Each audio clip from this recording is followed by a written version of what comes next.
Leo Duran, MD, PhD, MPH, 1956 to 2021, A Soul's Journey to Hell. Welcome to a nightmarish tale of a physician, narcissist, who is also a psychopath. This is a tale that will be more detailed in Never Die with Your Pants Around Your Ankles to Death of Vegas' Notorious Doc, A Prescription for Hell. This is the first part of his journey through the 20 aerial toll houses. Part 1, his speech. Words that cut deeper than knives. It's always best to write a book grounded in primary source material if you're going to be quoting something. So I'm using The Departure of the Soul, which is a 1,112-page book. It's 405 pounds, has 216 full-color pages of iconography, 750 pages of primary source material. It was first published in 2017. The second edition is the one I owned. It came out in 2020. If you doubt anything that's in the book that I'm writing, go on Amazon Prime, and for $64 you can have the book delivered to your own home. This is just a sample that you can go online and get for free of what's inside the book. The iconography is not easy on the eyes. It's mostly Byzantine, but it's from all around the world, and you'll get an idea of what it's like on the other side. I found an absolutely fascinating video on YouTube by Aninos Christoforou, who lives in Cyprus. He has a blog and a YouTube channel. It's not his voice in this video. I transcribed the segment you are about to watch so that closed captioning text will be free from YouTube's voice recognition typos. The Philokalia is a 4-volume collection of writings, mostly centering on practicing the virtues and spiritual life living in a monastery.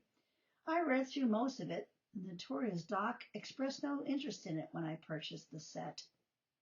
Wonder why? Eastern Christianity.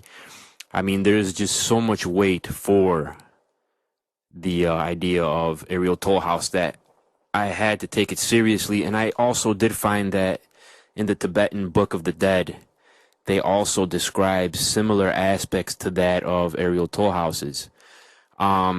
The funny thing that happened personally to me was I had a friend who was in a car accident in North Carolina. He was a passenger, and the driver took the car beyond 100 miles per hour on a highway, which ended up in a collision. The driver died instantly, 21 years old, whereas my friend, who I knew since childhood, a personal friend of mine, also a Christian, had he had died in an accident and had a near-death experience where his soul was going up towards heaven, towards a light, towards a tunnel, and in the last minute was grabbed by his ankle and pulled into a torture chamber. And this torture chamber, many unspeakable acts by demons happened to him. He was tortured, thrown into a lake filled with piranhas, and so on and so forth, until he started praying. He prayed for Jesus to save him, in which event he was eventually rescued from this torture chamber by a bunch of angels who discussed whether he should continue on in the afterlife or go back to this world. And he eventually did come out of a coma and is still alive with us today, thus far, as of 2010. In the TV series Being the Heart of Ganesh, Gayanari, that's an Asura, it's kind of a race of demonic beings, is finally killed, and he finds himself in Naraka, also called Yamaloka. The young man who had the near-death experience in the previous video was thrown into a lake with piranhas. You do know what they do, right? Gayanari is dragged across the river via Tairani, similar to the river Styx. Here you see him torn to pieces by crocodiles. I edited out most of it, don't worry. Brought back to life and torn to pieces again. I have a lengthier version of that later. You can die after you die, but they just resurrect you. So the torture won't end until you repent, and that means really, really, really repent. In the end, Gayanari calls out the Lord Ganesha and is helped. नहीं, लहू प्रतीत हो रहा है। ये कैसी भयंकर नदी है ये। दान भी करे, दुरात्माओं को तो यहाँ गौदान का भी कोई लाभ नहीं होता। इसका Okay, let's start with Toll House number 1. We all get to go there. I'll probably spend eternity stuck in this one. Father Mark is the one who gave us the examination of conscience, and he thinks I'll probably spend the rest of eternity there too. He calls this idle speech. It's speaking without thinking. Speaking without need or order. Vain words, don't do that. Flattery, not so bad. Unseemingly laughter. Yeah. Wild cries, yeah. Shameless, wordy songs, stories, or jokes.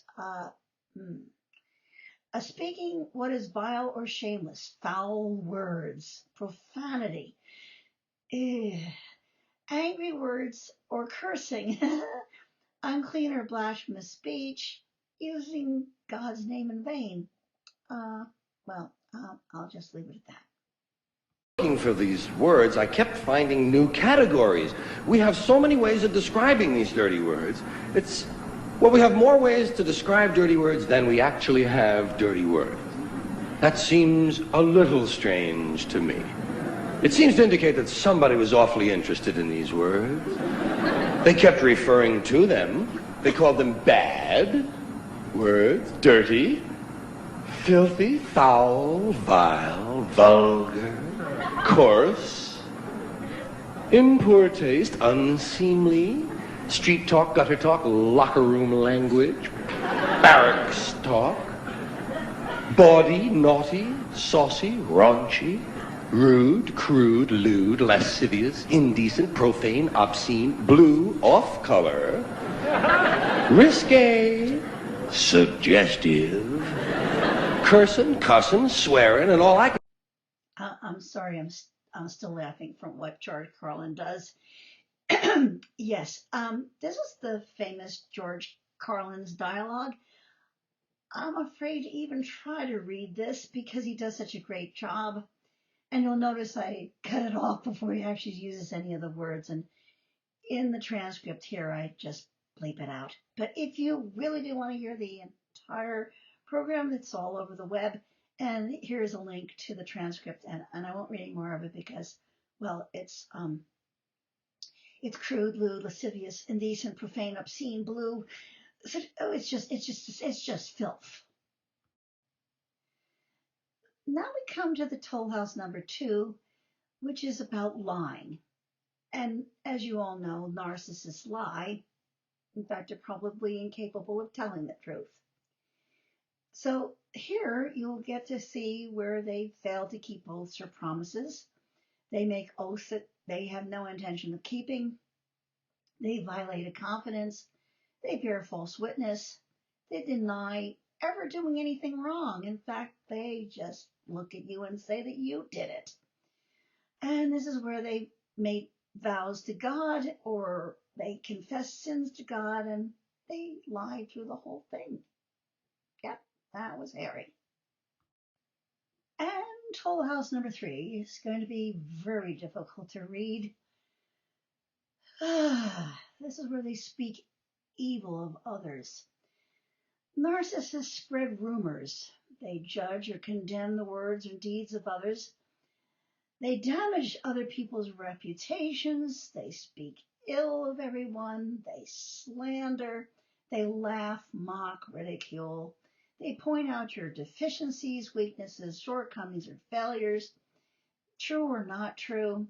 And they listen to and agree to everything everybody else says that's despicable about somebody else. And that was Harry, to a T. This, by the way, is Norman Rockwell's famous painting. And because PowerPoint crashes every time I want to use it, this is to be continued. The next series of videos have to be broken up or they won't upload at all. And, well, well, both.